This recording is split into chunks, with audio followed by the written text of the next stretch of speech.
second way है to fly high for your success, and that is be an intentional learner. Be a conscious learner or be an intentional learner. होता क्या है कि हम आम तौर पर ये देखने में आता है कि हम लोग रैंडमली मालूमात हासिल कर रहे होते हैं, रैंडमली सीख रहे होते हैं। मैट्रिक में साइंस सब्जेक्ट्स रखे, इंटर में आकर हमने आईसीएस विद फिजिक्स या आईसीएस विद स्टैट रख लिया। साथ ही हम जब आए अपना ग्रेजुएशन में तो हमने अपना कॉमर्स रख ली और मास्टर हमने किया उसमें एजुकेशन। साथ ही हमने पॉलिटिक्स में भी एक मास्टर रूट कर लिया और ट्रिपल मास्टर कहलाएं तो हमने इंग्लिश को भी साथ इंक्लूड कर लिया। And at the end finally we want to become something else. अच्छा, ये तो एक आम मिसाल है। अब हम इसको और ज्यादा कॉमन करते हैं जो हर इंसान आम तौर पर करता है। क्या है जी, अगर हम टीवी की बात कर लें तो हम टीवी का चैनल लगाते हैं, टीवी को ऑन करते हैं और जो आ रहा है हम उसे देखना शुरू कर देते हैं। Now that is enforced learning, that is coincident learning. इत्तफाकिया तौर पे आप उससे हासिल कर रहे हैं। पहली बात तो ये कि टेलीविजन से ज्यादा पॉजिटिविटी हासिल नहीं की जा सकती, it is very clear cut बात। दूसरी बात क्या है कि अगर आप कर भी रहे हैं तो उसमें आप इंटेंशनली कुछ नहीं सीख रहे, आपने अपने लिए क्या प्लान किया है। अब जो फर्स्ट स्टेप था, जब आपने कुछ टाइम निकाला, अपने गोल्स को सेट किया, फैसला किया क्या करना है, कहाँ जाना है, कैसे पहुंचना है, उसके बाद जहां पर आपको पहुंचना है उस हवाले से आपको इंटेंशनल लर्निंग करनी पड़ती है, कॉन्शियस लर्निंग की तरफ आना पड़ता है। और जब हम कॉन्शियस लर्निंग की तरफ आते हैं तो हम अपने एरिया के बारे में सीखते हैं। I want to become an entrepreneur, so I have to learn and study and gain the knowledge about only entrepreneurship. If I want to be a good salesman, I need to learn about that. If I want to be a good doctor, I need to learn about only that. अब हो क्या रहा है कि हम अगर YouTube भी खोलते हैं for the sake of learning, जो वीडियो सामने आ रहा है पर्सनल डेवलपमेंट के बारे में हम देख रहे हैं, जो वीडियो भी आ रहा है हमें सीखने के हवाले से हम देख रहे हैं, that is not the true and super approach.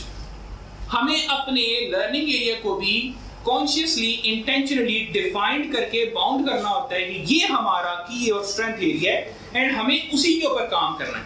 अगर उस्मान साहब का स्ट्रेंथ एरिया हेल्थ है तो वो हेल्थ के बारे में पढ़ेंगे, हेल्थ के बारे में सीखेंगे, हेल्थ के ऊपर बात करेंगे और हेल्थ के ऊपर ही बात सुनेंगे। Are you agree with me? Yes. तो सिंपली जो भी चीज आप अपनी लाइफ में अटेन करना चाहते हैं, हासिल करना चाहते हैं, उसको लिस्ट डाउन करने के बाद उसके ऊपर कॉन्शियसली लर्निंग करें। उसी फील्ड के माहिर से आप बात सुने, उसी फील्ड के ऊपर जो मुस्तनिद किताबें मौजूद हैं उनसे सीखें।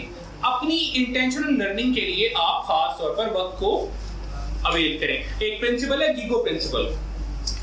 GIGO principle is garbage in garbage out.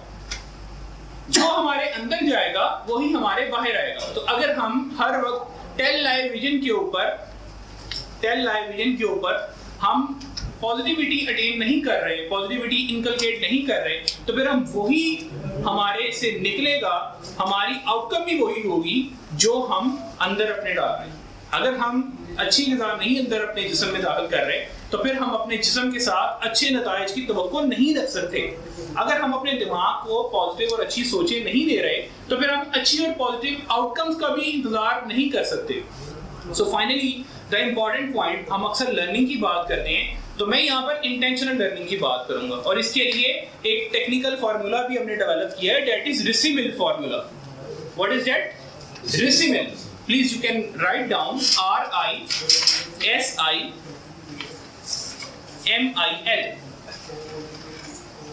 RISIMIL, that is ritual of 60-minute intentional learning.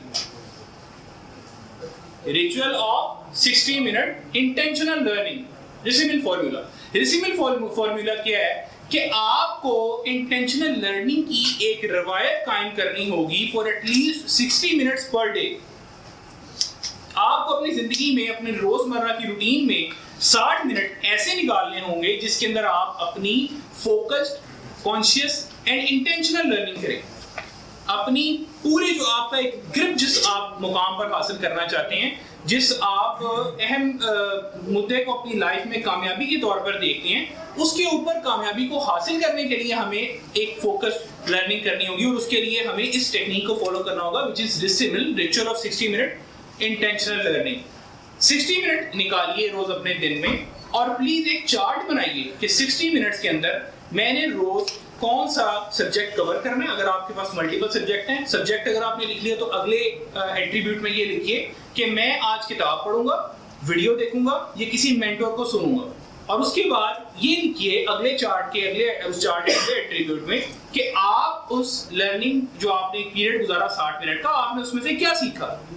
Because अगर हम अपनी इस एक प्रॉपर प्रैक्टिस को फॉलो नहीं करेंगे तो हमारे अंदर फिर वो एक प्रॉपर सिस्टम के तहत डेली रोजमर्रा की बुनियाद पर इनकलकेट नहीं करेगी और हम उसे फॉलो नहीं कर सकते।